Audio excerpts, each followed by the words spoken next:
The first guest of the evening is truly a poet. He's an artist. He is a friend and an inspiration to anyone who has ever played the guitar or tried to write poetry. Would you please welcome Gordon Lightfoot?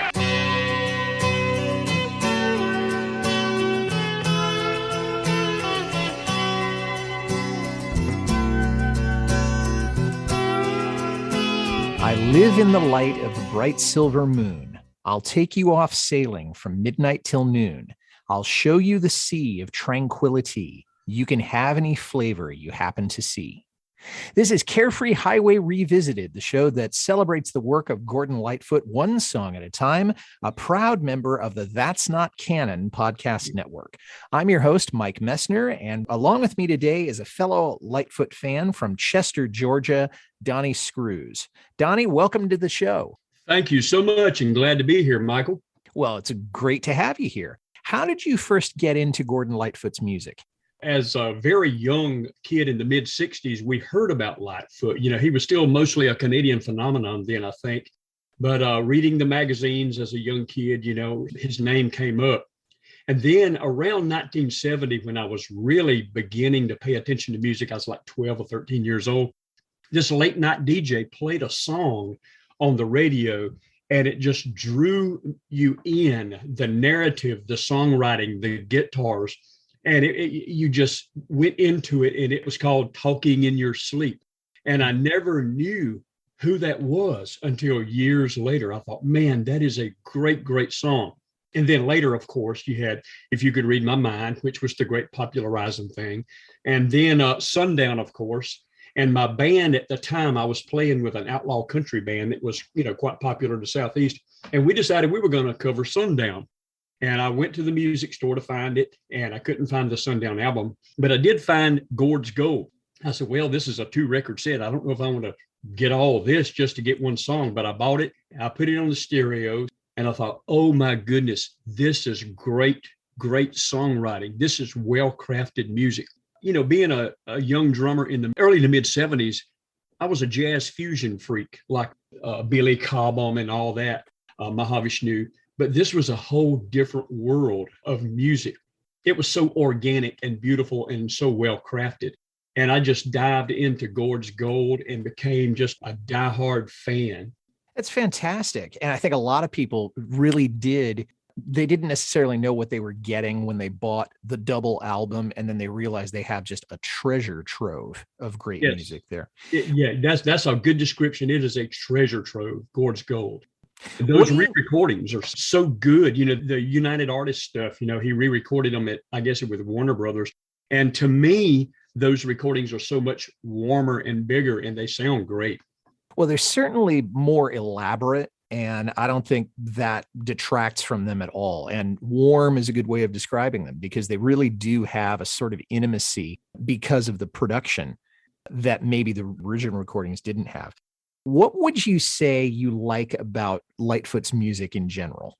First of all, great songwriting. He actually puts great thought into every part of the music. You know, a lot of people write songs and they have 3 chords and some lyrics, and that's it. And they don't put a lot of thought into arrangements. I like well-crafted pop songs, rock songs, whatever, jazz, whatever.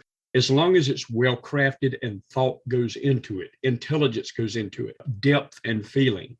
And of course, you know, Lightfoot has all of that. And his music is just the whole thing. Plus, Barry Keane, the drummer. You know, I was a Billy Cobham jazz freak. Danny Seraphin was Chicago.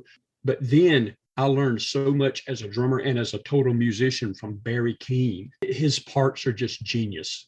Now, that's something I was going to get into a little bit later. But, you know, we might as well talk about it now. I did a show, for example, with Lee McCormick a couple of weeks ago, who's a drummer up in the Ontario area of Canada. And he said that Barry Keane was sort of trying to take a page from Jim Gordon's drumming book. Now, I'm not a drummer, and I've never played the two guys back to back in terms of their style, but I'm wondering if you would agree that there's an overlap or an influence between what Jim Gordon did in the sessions and what Barry Keane does in performance and in sort of the later records. Yeah, I'm a big Jim Gordon fan too. As a music freak and a musician, if you bought albums all through the 60s and 70s, you saw Jim Gordon's name on just about everything, from Wichita Lineman all the way up through Derek and the Dominoes, that great album with Delaney and Bonnie and Friends on tour with Eric Clapton. That is a great, great album. And he played on, when he came to Warner Brothers, of course, they brought in Jim Gordon. That's before Gord decided to have a full-time drummer, when he brought Barry in. But to me, I think Jim Gordon and Barry King probably approached the music in a similar way. I don't know if Barry needed the influence of Jim Gordon, but of course, with Jim Gordon's history, everybody was influenced by him, so that could have been there.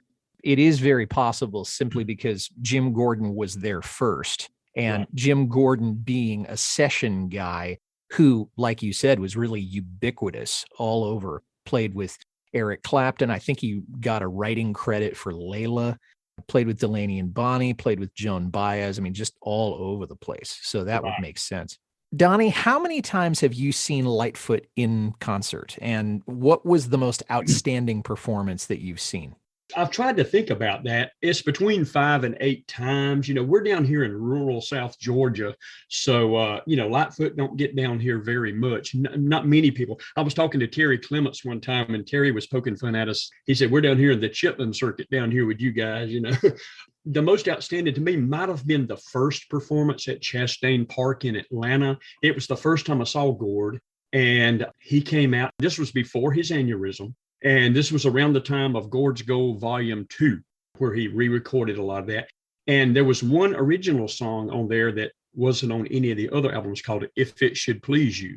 And it's a pretty good song. And Gord came out and actually started with that song, If It Should Please You. At the time, my seats weren't the best. We were up in Chastain Park, up on the side. It was a medium-sized amphitheater. And Gord came out and started playing. And I was like, wait a minute, is he playing? I can't hardly hear him. And we got everybody calmed down, the crowd quieted down, and then we could hear what he was doing.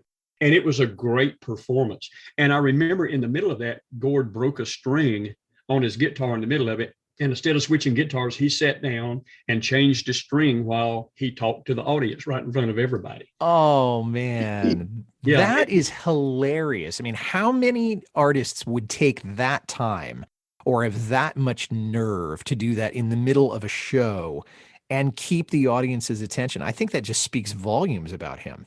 Oh, yeah. And, Lightfoot is really big about tuning. He spends a lot of time tuning backstage. So, he got the string back on. He talked to the audience the whole time. And then they got going again. And it was a great performance. It was the first time. And I had brought a friend. I had been telling a friend about Lightfoot's music and how well arranged and performed it was. And we were all very impressed. Now, you talked about Chastain Park in Atlanta, and I've never been to that particular auditorium, although I've been to Atlanta a couple of times. Can you say a little bit more about what that venue is like? You said it's a medium-sized amphitheater. What's the capacity of it? It wasn't that big. I've seen Gordon in larger places. It's actually a fairly small, and at the time, I'm not sure if it's covered now, but at the time it was open. I mean, it was open to the sky. It was totally outdoors. There were tables down in the front, and I was in the seats up there. And it's just kind of like a medium thing. And Gord was performing outside. And it was just a great performance there. All the other times I've seen Gord, I think it's been inside, like Symphony Hall and Macon City Auditorium and all that, which was really great because he actually came down to Macon, Georgia, which was amazing. Of course, I've seen him in Savannah and other places like that. Have you ever met Gord? Yes, several times. The first time I met him was at the Chastain Park concert. I was lucky and blessed and honored to be able to go backstage. And Barry King, Rick, all the guys were just fabulous. Terry Clements was hilarious. All of them were great. Gord was very, very friendly, very nice. And I had written them a note, and he read it. He mentioned that to me. And I had written a note to Barry and told him what a huge influence he was on me. They all were very appreciative of that. Now, the most amazing thing to me about meeting and talking to Gord, I've done it many times, was one time it may have been at Symphony Hall in Atlanta. I'm not sure which venue. We were backstage and we were talking, and I talked to Barry and Rick and Michael and Terry and all them, talked to Gord a little bit. And then I decided, well, there's a lot of people back here and they're doing a little meet and greet. So I kind of walked over to the side and just kind of stood there. I wanted to just take in the whole backstage experience there. And I was just standing there looking, and all of a sudden, Gord walked over to me. He said, "Hey, Donny." And I said, well, hey, Gord. And he said, "You are Donny, right?" I said, yeah. And I was so flabbergasted. I don't know if I made any sense at all, after that. I've spoken to him several times. But we got into a conversation about him going down to the rainforest with Sting on that environmental excursion they did. It was just an amazing thing that he came over to me and reached out, and we talked for a little while. That is so cool, because Lightfoot has always been a very down-to-earth kind of guy, somebody who really appreciates his fans, has never taken them for granted. And he could have chosen not to do that in that backstage setting. But I think it, again, says a lot about the kind of man that he is. Absolutely. I was just amazed because, most people wouldn't do that. I've played a lot of shows with my band, and we've been backstage with some artists that were just too good to talk to everybody, but Gord and his band are nothing like that. They act like they're glad to be there too. And it's really wow for an artist of that stature. He is a legend. He is just amazing. His body of work and his stature in the industry, for him to be like that, so humble. Yeah. And he could choose to be above it all, and he chooses not to do that. And, God love him for it. One time I was talking to him, and I think I was standing beside him, and people were just coming up, and I said, "Gord, do you ever get tired of all this?" And he said, "No, this is what we do." And that is what he does. And, it's all about people. It's not about money or fame or glamour. It really comes down to people and about relationship. He's kept that in mind all these years. And again, more power to him. Well, today we're talking about Sea of Tranquility, and that's from the Dream Street Rose album in 1980. And when I listened to this, I thought to myself, this is another song that comes from his real appreciation of nature, of the wilderness. And we've seen that in other songs that he's done. Redwood Hill, which I've talked about here. Christian Island, another one I've talked about here. And that's what I really like about it. And it's obviously very heartfelt. This is not something he wrote just to slap something together and put it onto an album, because it was actually, I think, the first track on the Dream Street Rose album. Why did you want to talk about it, Donny? Well, I think it may be my favorite song of all from Gord. I had Gord's Gold, and I had gotten Summertime Dream, which was probably the most melodic of all, in my opinion. I was just amazed. And I saw Dream Street Rose in a local record store for a long time. And I thought, do I get it? Do I buy this? Finally, I broke down and got it. And boy, am I glad I did, because that album is a treasure house of great playing and great arrangements. And that first song, Sea of Tranquility, it starts off with the guitar strumming. It's an acoustic guitar, but it's so powerful. I mean, it's so strong. And then you hear the high guitar, I think Terry Clements or somebody's playing arpeggios there. And he sings, "I live in the light of the bright silver moon." And then he goes into it. And I've been a nature freak, birder, environmentalist, science teacher, canoe kayaker, hiker, collector all my life. All of his songs about nature speak to me. It just means so much. Gord's nature tunes are awesome. Whispers of the North and all that. But Sea of Tranquility, not only the lyrics, not only what it's about, but also that brilliant arrangement and the way these guys play. And we can get into that. Barry Keene's drumming on this. I'm a drummer. I played every kind of music, jazz, everything. This is how drums are played. Well, he comes in playing a regular thing. And we were talking about the song being in 3/4. It's all multiples of 3. I always thought about it being in 6/8. But you're probably right. It's a fast 3/4. But when Barry comes in with those flams at 125, oh my goodness, that just brings urgency to the music. It's dramatic, excitement, a sense of danger. Those tom flams that he plays, that just lifted me up out of my seat. I said, oh my God, this is how drums are played. He's playing the music. He's playing for the song. He's not just showing off. In essence, that is the best way to show off. When you're showing off and it's really polished and it's really sensitive, which is the way that he plays. And it's the same sort of sense of drama that I got when I first listened to the wreck of the Edmund Fitzgerald, when the drums came in at just the right time during the narrative. And it does add an emotional aspect to the song that if it was just him playing one acoustic guitar, you wouldn't have. I mean, that would be more of a nursery rhyme than anything else. Right. But this really adds a theatrical sensibility. And of course, there's a rock sensibility to it. We'll be right back to our conversation with Lee Screws about Sea of Tranquility. But first, a word from one of our podcast partners. Hello, my name is Sandro. And my name's Zach. We are historians. Well, movie historians. We're not qualified for anything else. Join us on our podcast, Oldie But A Goodie, Where, for all of 2022, we're reviewing movies from the year 2001. That's right, every episode we look at all the movies that came out that week back in 2001, then we pick one film and we do a full synopsis review. It's oldie but a goodie. Sometimes, most of the time, we find bad movies. It's usually a fun time, but also usually one of us ends up pulling our hair out by the end of the episode. And we have a lot of hair between us. What a selling point for the trailer! Yeah, I thought it was pretty exciting. Oldie But A Goodie. Listen now wherever you get your podcasts. A That's Not Canon Productions podcast. For me, I would want to listen to this in the early morning. Now, that is consistent with, early morning music, which was the title of his publishing company for so long. But I would want to listen to it a little after sunrise.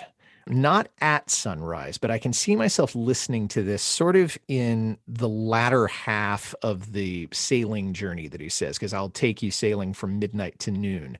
So I would want to hear it, I don't know, between 6 and 7 in the morning. That would be my ideal time. I don't know if I'd have a place where I'd want to listen to it, but that would be the time when I'm watching the sun as it's cleared the horizon and it's starting up. Is there a particular setting, time, and place that you would think this is the perfect time for me to listen to this song? What you said is great. Yeah, that would be great. To me, this song demands that you hear it on a really good stereo so that you can hear everything going on in this song. So you can hear the drama and the excitement and the danger in the song. There's so much going on there. It's really simple, but there's a lot going on there. And to me, a good stereo where you can feel the power of it and the power of nature that they're singing about. Yeah, that's something I hadn't thought of. And the stereo where I live is really kind of a Frankenstein affair. And probably when I retire, I'll invest some money in having a really, really good stereo system. But I agree, this is not something you could get out of the typical sound system. You couldn't get it from an iPod. You couldn't get it from a car stereo. I mean, this is something you really have to have good equipment to really appreciate. The only commentary that I could find on it was that Lightfoot had said, believe it or not, it's about the nocturnal wildlife in the forests close to my home. And I don't have any other angles on that. But when he said that, I thought to myself, well, of course it is. Why wouldn't we believe that? Because we know where he lives and we know the environment there. And we know that he grew up near this body of water where you could go sailing from midnight to noon and you could see all this different wildlife. Do you have any other ideas about how the song got written? No, I didn't discuss it with Gord any, but you're right. And I think Gord was kind of having a laugh when somebody asked him about that. Everything in the song, all the lyrics, it's about all the nocturnal wildlife. And he was saying, believe it or not, it's about nocturnal wildlife. It's really obvious there what it's about. So I think he was kind of giggling inside when he said that. Okay, so he's being a little facetious about it. Yeah, because they said Sea of Tranquility and all this stuff. I live in the light of the bright silver moon. And he goes into all these descriptions of wildlife and animals and things. And then they said, what it's about? Well, it's about the wildlife, it's about the nocturnal wildlife. Now, a lot of his songs do have hidden meanings and other things like Nile Rodgers said, the deep hidden meaning. But this one is pretty straightforward. Now, there is some very poetic passages, I'll take you off sailing from midnight to noon, and you can have any flavor you happen to see. That's taking a lot of poetic license there. And not only are you observing the wildlife, but you're thinking deeply and philosophically about it as well. Yeah, and that's a great jumping off point for us to talk about the lyrics. I live in the light of the bright silver moon. I'll take you off sailing from midnight till noon. And right away, he's saying, this is about the nocturnal wildlife where I live. I'll show you the sea of tranquility. You can have any flavor you happen to see. So poetic license, I'm thinking flavors. What does that have to do with anything? I live in the shade of a forest of green, in the wildest of woodlands that you've ever seen. So this is a pristine area. People don't live in it. If they do come to it, it's not very often. And they live in the shade, which means they're probably sensitive to light in some way. Now, Donny, have you been to this area of Canada? Can you testify that this is what it's like? No, I haven't. I've read about it and researched it a lot, and it's on my list. I'm just retired from teaching science for 40 years, and Canada and that area is on my list of places to go to. I've spent a lot of time, like I said, in the swamps. I'm down here in South Georgia, so we're basically swamps, and I've spent a lot of time way up in the swamps. And like an old swamper friend of mine, down here you don't say swamp, you say swamp, you know. But it's a forest of green, and it's wildest of woodlands. You know, there's a lot there. We have alligators, we have ospreys and eagles and all that down here too, especially in those areas. So I can relate to it, but I haven't been there. My sister just got back from Canada, and I'm jealous, but it's definitely on my list to go there. Well, having spent some time in South Georgia also on the western part of the state, just across the line from Dothan, Alabama, I can appreciate the kind of landscape you're talking about, but I've never been to that part of Canada either. There's rabbits and quail and tender young snails, as brown as the seaweed on old rusty nails. And when I thought of that, this is nice poetry, but I think it also has a meaning to it where are you going to find seaweed on rusty nails? Well, at the bottom of some body of water where there's a wrecked ship.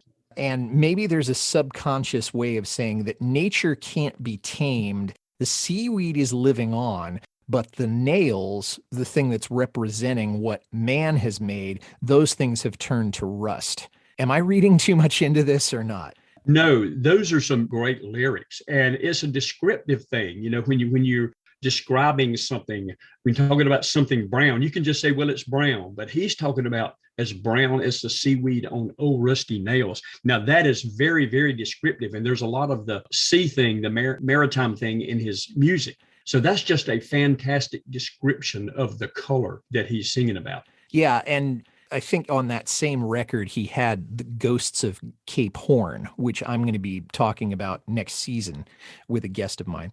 There's fireflies dancing in the cool evening breeze. There's love and romancing as nice as you please. And of course, when I was thinking of this, how often do you have in pop songs the idea of animals being in love? And the one that I immediately thought of, and I have no idea whether this compares or not, Muskrat Love, which was done by the Captain and Tennille. And then my personal favorite is the version that America did of it sometime in the 1970s. Did that occur to you when you ever listened to this? Muskrat Love didn't occur to me when I was thinking about Sea of Tranquility, but he's talking about love and romance. And there's a time with all the animals, mating season comes along, and you know, where they're rough and tough and they fight each other and chase each other off. But during mating season, all of a sudden, ooh, they're friendly to each other. You know, the cardinals are feeding sunflower seeds to the female cardinals, you know, and all of a sudden, you know, they're loving romancing for a little while, you know, and getting ready to lay eggs or raise babies or give birth.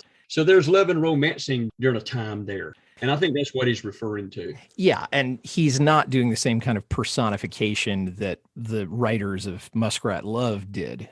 It's a lot more authentic because you're talking about mating season. There's otters and frogs and spotted groundhogs and wily old weasels in rotted out logs. Well, that's accurate because otters do live in every province in Canada. So do groundhogs.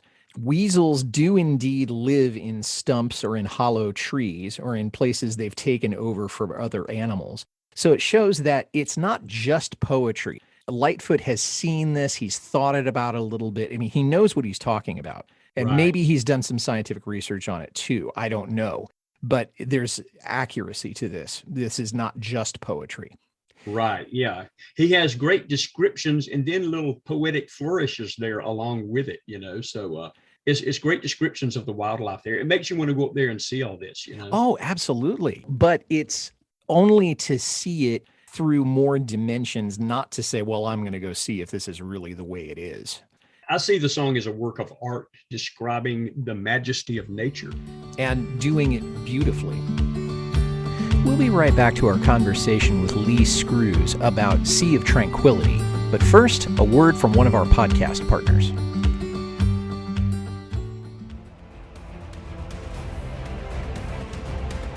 The world at war.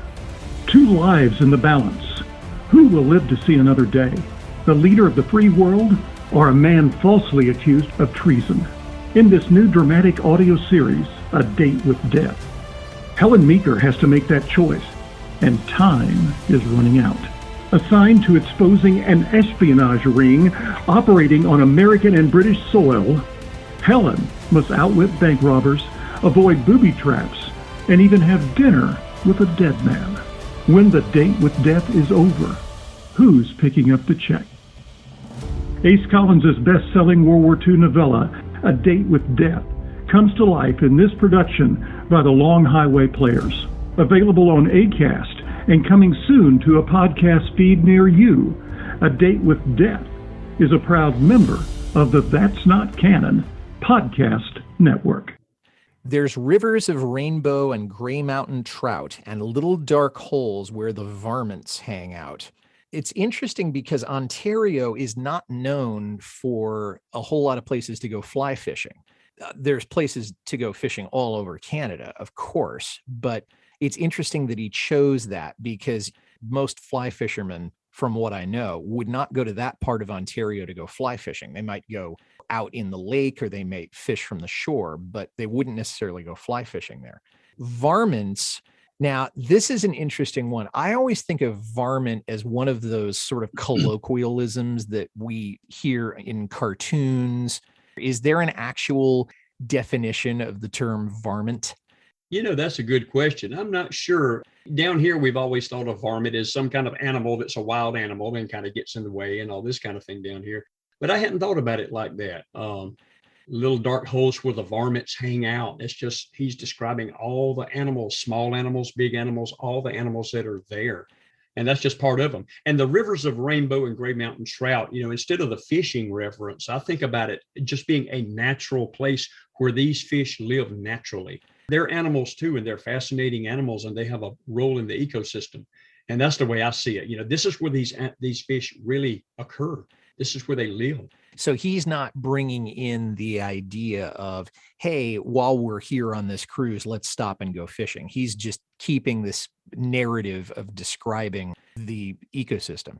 Yeah, I think at the beginning he says, I'll take you off sailing from midnight till noon. And I think about cruising through the forest almost like you're airborne and seeing all that. Instead of trying to stop and catch it or fish it or hunt it or kill it, you're cruising through, you're breezing through, flying through, observing everything that's going on, which is what I love to do when I go kayaking and go to the swamps. Everybody asks me, do you hunt? Well, I hunt, but I don't kill. I don't have any reason to. But anyway, I'm there to see what's there and observe it and see what I can learn from it. And I think that's what this song is about. You're cruising through, you're flying through, and you're observing all this wild stuff there. So it's a tour. It's not an expedition. Kind of, yeah, that's the way I see it. There's foxes and hares in traps and in snares. Now, we're not going hunting, but I guess we can't get away from that aspect of life because they're in traps and in snares. And lots of bald eagles, so you better take care. So there is some hunting going on, both the predator and prey that would happen in any natural system, but also there's some human incursion on all of this. Otherwise, you wouldn't have foxes and hares in traps and in snares, right? Right. Yeah. He does refer to the fact that humans are in there and having an effect. Yeah. And bald eagles do swoop in and take animals from those traps sometimes, although most bald eagles, their diet is mostly fish. And I did a little bit of checking on this, and you might know better than I about this. Okay, but bald eagles, they're between 10 and 15 pounds. They're 28 to 38 inches high, and their wingspan can be as much as 8 feet. And that is, to my way of thinking, that is a very intimidating creature. And so when he's saying, you better take care, it sounds like what he's saying is they may not be after you, but they may run into you. And if you disrespect them, they're going to try to scare you off. Now, I don't know anything about the behavior of bald eagles. Can you give me a fact check on that? Well, I see it, there's lots of bald eagles, so you better take care and all that. It's just part of the poetry of the song to me. I've never really thought about being afraid of a bald eagle. They are very, very large. They are majestic and they are imposing, and I've seen them. But it's part of the narrative of the song, the pure nature, wild. I mean, this stuff is wild. So you better take care. You don't know what may happen. You get too close to a nest with an owl or an eagle or a hawk, you may be attacked. Even down here, even mockingbirds will attack you if you get close to their nest, and you do not want to get attacked by a bald eagle with those talons that big. So yeah, that's a great poetic line there about, you better take care with birds of this size and this power. And I think you probably encapsulated a lot better than I did. So if you've got the time and you'd like to pass by, and again, this is idea of passing by, cruising through, come down right midnight and give us a try. Because midnight is when you're likely, or the wee hours of the morning is when you're most likely to see all this stuff actually happening. You're not going to see it in the heat of the afternoon. We'll show you the Sea of Tranquility. You can have any flavor you happen to see. So it's not a particularly long song, but it's got so much lyrical depth to it. And I think that's probably the reason that you liked it and a lot of people also liked it, and why he probably put it first on that record. Yeah, just the title itself is so evocative. The Sea of Tranquility, that is a flat area of magma on the moon, where we landed in 1969. But just the term, the name, Sea of Tranquility, it evokes so much in the imagination. And you can have any flavor you happen to see. With my band, I talk about, hey guys, play this. Let's add these colors to this music. And we're not coloring with crayons, we're coloring with sounds. And here, you can have any flavor. You're talking about all the rich variety of things that are there. It goes so deep, the wildlife. We talked a little bit before about the drumming that Barry Keane did on that. I wanted to revisit the musical aspects of the song. Is the drumming your favorite musical aspect of Sea of Tranquility? I like all of it. The drumming thing really made me sit up and pay attention, because Barry can do it. Barry can play anything. But what he was doing, he was playing the song. Instead of playing a lot of fast single stroke rolls or things like that, he was playing those big, powerful, majestic flams that just made your hair stand up. It brought the drama to the song. But there's also other things. You hear Pee Wee, Ed Ringwald, that steel, when they're playing those instrumental sections, the sustained chords that the steel and Michael's keyboards are doing. I like to turn it all the way up and just let that just flow through my body. All of that. Meanwhile, the acoustic guitar, Gord's strumming, he's got this fast, like you said, 3, 4, 6, 8 thing going. So the rhythm is there, and they're floating all around that, adding these flavors and colors and powerful aspects to the music. It's just a majestic, magnificent song in every way, instrumentally as well as lyric. Yeah, and you mentioned the fact that it's in waltz time, which to me is my favorite part of this, only because it's such a neat break from a lot of the stuff that we got in the late 70s and the early 80s, which was in 4/4 or 2/4, or some heavy metal band would try to be innovative and say, we're going to play in 1/4 time. It's not that impressive to me. But the people who played on this, it's really the same core of everybody that was playing with Lightfoot through the mid to late 70s. Terry, Rick, Pee Wee, Barry, and then Michael Omartian, I hope I got that right, who played piano and keyboards. And he's done a lot of different work in a lot of different genres, particularly in the Christian music area. He's played and arranged for a lot of different people. The other thing that I thought was interesting about this record and this song is that it's one of the very first albums that was recorded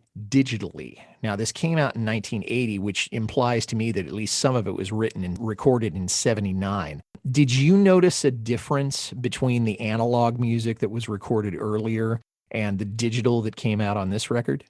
There is a difference in sound. I've never analyzed it a lot, but I noticed everything was really crystal clear and a little more trebly, but there's a lot of depth with the bass, and the lower instruments. But yeah, I saw that on the album, that it was recorded digital.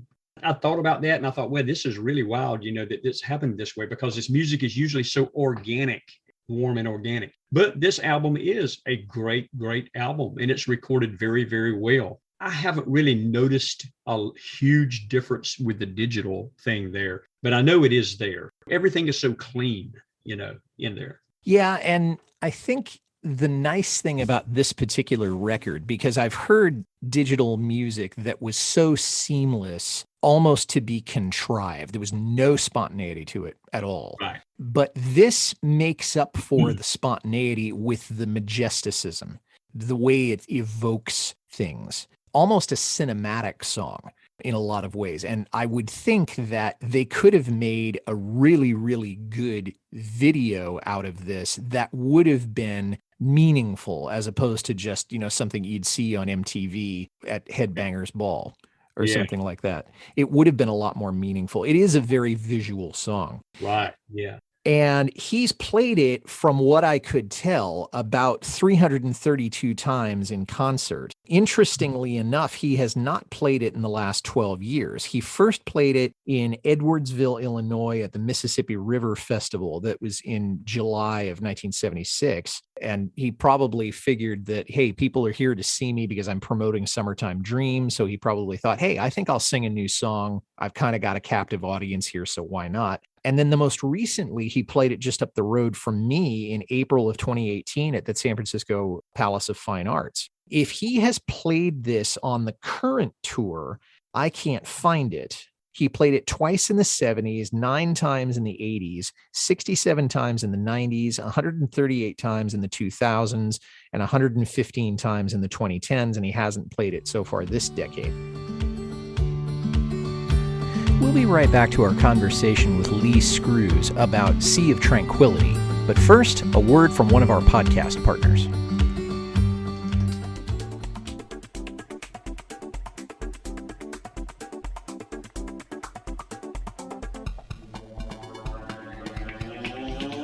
Welcome to Books Boys. Every month, the Dean and PJ tell you all about the books they've been reading and make some recommendations from our old favourites, plus surprise call-ins from authors to talk about the works that they're writing, original music, prize giveaways, and more. That's Books Boys on booksboys.com and all good podcatchers. Books Boys. Get it. Buy it. Books. Did he play it in any concert that you've seen, Donny? Yes. I got so excited. I got so excited when they started it. I turned to my wife and said, they're doing Sea of Tranquility. But there's another thing that happened, and I'm not sure who was doing the lights at the time.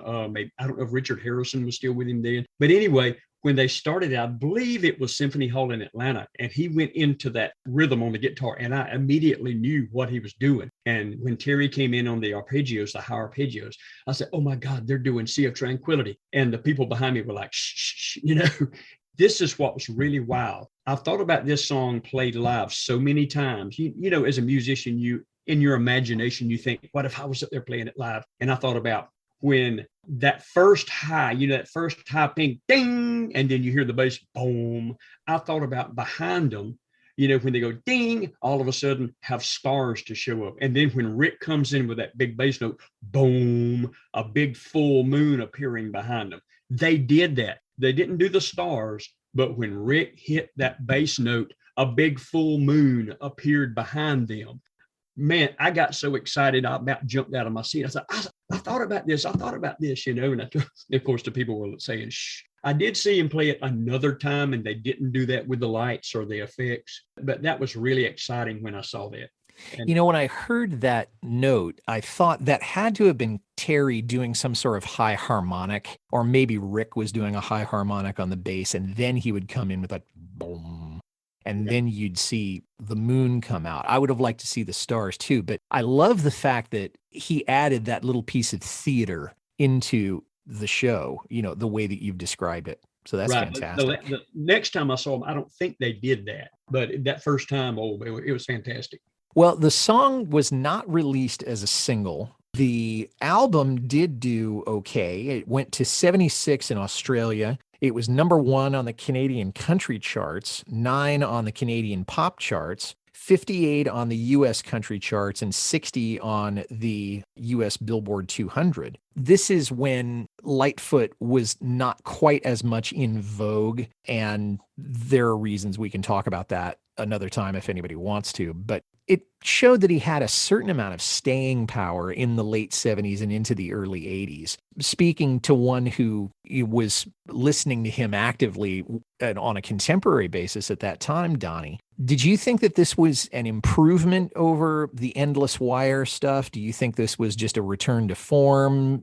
How would you rate this in the context of what was going on with his music?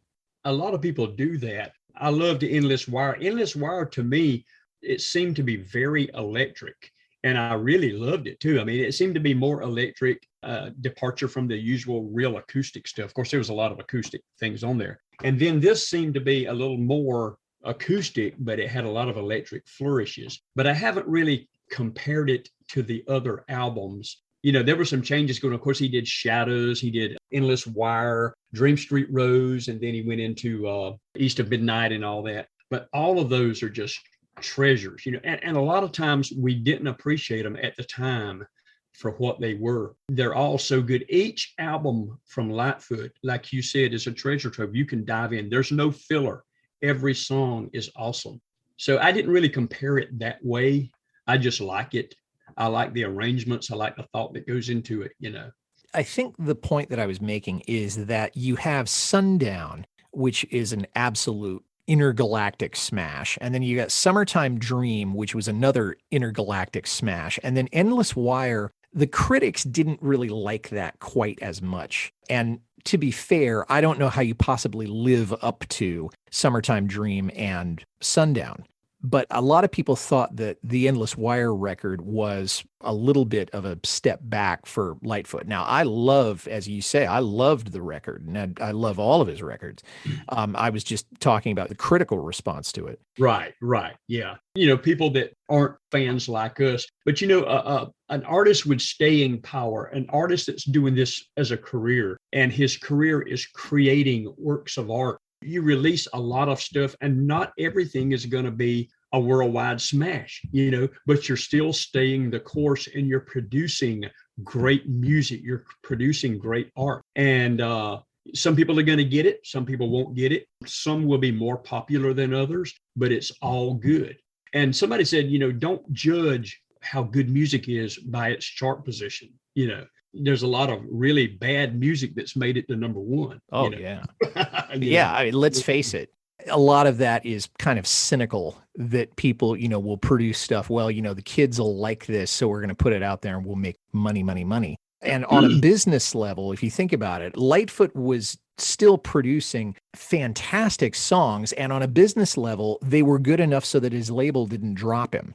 So that may be an indication, not the only one, because what you said, if you're creating art, some people are going to get it, some aren't. But if his label had dropped him, that would indicate something else. Yeah. And a lot of times labels, especially big labels like Columbia and Warner Brothers, it's not how good you are. It's not how great the records are. It's how much it sells, you know. Yeah. Now, on a positive note, Warner Brothers and Asylum and Columbia are known for nurturing their artists and keeping them. Now, these days, in modern days, you know, 2022, no, if you don't have a hit from the get-go, you're dropped. But back then, to their credit, they held on to their artists and nurtured them. And sometimes you had albums that sold a lot. Sometimes you had some that didn't sell a lot, but you were putting out a quality product along the way. Yeah. And I think the thing that has changed so much, I mean, the music industry has changed, so it's almost unrecognizable from what it was, you know, when Lightfoot was, you know, at the peak of his career. But the thing that I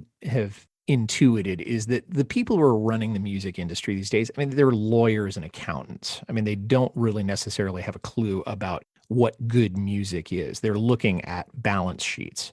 Right. And that's a sad commentary, but that's the game that is being played right now.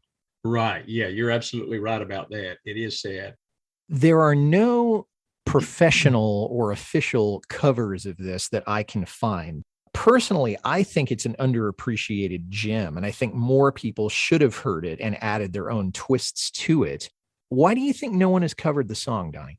You brought up a good point about that. I've never thought about anybody else covering this song. I guess Lightfoot and his band did it so well. That's something that I've never thought about. But you said Neil Young or possibly REM, and I think that's great. That would be good. It would need to be a band with a big sound, a lot of big acoustic, and a lot of power, to do that, to evoke the feelings and the message of the song. So, yeah. We're talking about who we would like to have record this. And I did think of Neil Young and I thought of REM. And then as we're sitting here, there were two other people that I'd love to hear cover this. And then if you had any other ideas, I'd love you to throw those out. One would have been Stan Rogers, Canadian and Alaskan folk singer who's since passed away, but he had a really deep, sort of voce profundo thing. And I think he could have added something to this.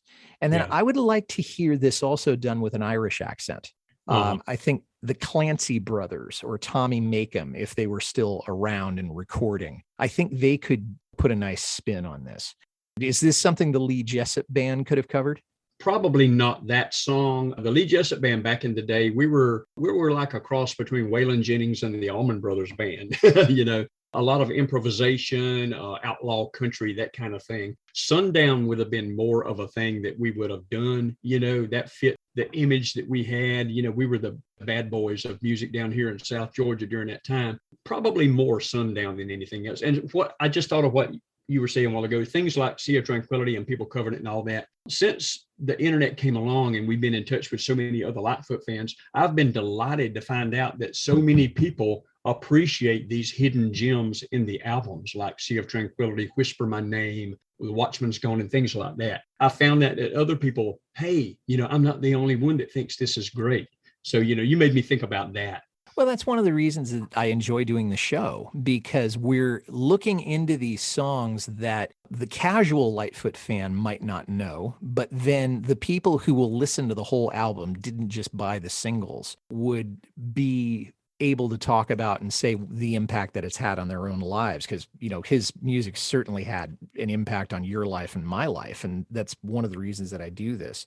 Donny, you're a musician yourself. You've alluded to that a couple of times. And we've also alluded to the Lee Jessup Band. You're still performing. And so I'd love it if you could just say a little bit about your current outfit, what you're doing, where you're doing it, and the kind of music that y'all perform. Yeah. Like you said, I started with Lee Jessup Band. I was like 18 years old, started with Lee Jessup Band, and we were, we had a great time. We did 3 albums. We played venues all over. We actually were lucky and honored to play the White House for Jimmy Carter in 1980. I've been in other bands. I've been in soul bands. We had a blues band, Americana bands. One of the bands I was in, the Medicine Men, we were acoustic Americana, and I thought, we need to do a Gordon Lightfoot song. And I stayed on them. And finally, my other bands became so busy that I had to leave. It was actually a live radio show we did.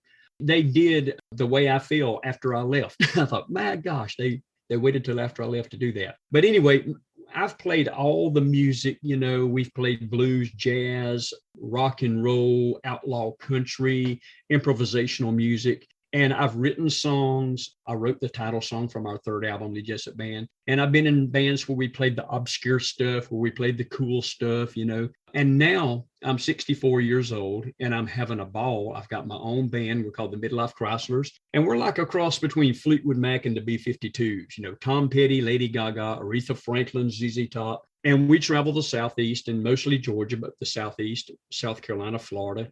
And we play fun dance music, and we play coastal areas where people just have a good time. And I'm retired from teaching, so it's a joyful life to be able to play music and make people happy. It sounds like you are just having a blast. And anybody who's listening in that region, please do check out the is it the Georgia Midlife Chryslers? Is that right? Yeah, that's such a silly name. Sometimes I'm embarrassed to tell about. I didn't come up with that name, by the way. Bass player Doc came up with that, but it's a silly name. But yeah, online you can find facebook.com/Georgia Midlife Chryslers, and you'll see us with all the pictures and our schedule where we're playing. You can find us there. Also, my Facebook page where I do a lot of corresponding is facebook.com/GA Drummer, Georgia Drummer. So Georgia Midlife Chryslers or GA Drummer. That's where I can be found. Donny, as we're wrapping up here, if you could have a say over Gord's set list the next time he was playing in your neck of the woods, what would you want him to play as the opening song of his first set? The first one I would say is The Watchman's Gone, but I've seen him do that. He actually started with it one time, and boy, yeah, that was great. Another one, and this is a song he never does, because he says it doesn't hold together technically on stage. And I can understand that knowing how the song goes. The Summer Side of Life. I would like to see that, those opening chords and going in and the melody, the soaring melody there and the meaning of it and the way the band plays so well behind him there. I'd like to see Summer Side of Life. But, like you said, he doesn't play that very much because he said it doesn't hold together technically on stage. Another one would be Gotta Get Away, from Salute, that with those guitars, the funky guitars. He does well with what he does. He comes on one concert as far as beginning. He closed a concert in front of a whole auditorium, a large auditorium, a packed auditorium. He closed the show with Song for a Winter's Night, which is a very gentle, loving, romantic song. You would think you'd go out with a big blast, but he just brought the house down with that song, so it's just amazing. But yeah, Summer Side of Life, Gotta Get Away, The Watchman's Gone would be my choice for the beginning. Well, Donny, this has been a lot of fun. It's great to talk to someone who not only appreciates the music as a listener, but also as someone who has played it and has had some experience in the music business. So thank you so much for your time today, and I'd love to have you back on the show again soon. Thank you so much, Michael. It's been a blast. I enjoyed it. And thanks for listening, everybody. If you like this well enough to listen to the whole thing, tell somebody about it. Carefree Highway Revisited is on Apple, Spotify, Acast, or wherever you get your podcasts. Our website is www.lightfootpodcast.com, and our Patreon page is www.patreon.com/Carefree Highway Revisited. You can reach me, Mike Messner, at teachermike72@gmail.com. Our next show will be coming out about the first week of July. I'm going to be on vacation with my family in Hawaii for a week. And an old friend of the show, Deb Radwan, will be joining me to discuss Salute from the 1983 album of the same name. Until then, this is Mike Messner reminding you, run for the roses, but don't forget to stop and smell them. We'll see you next time.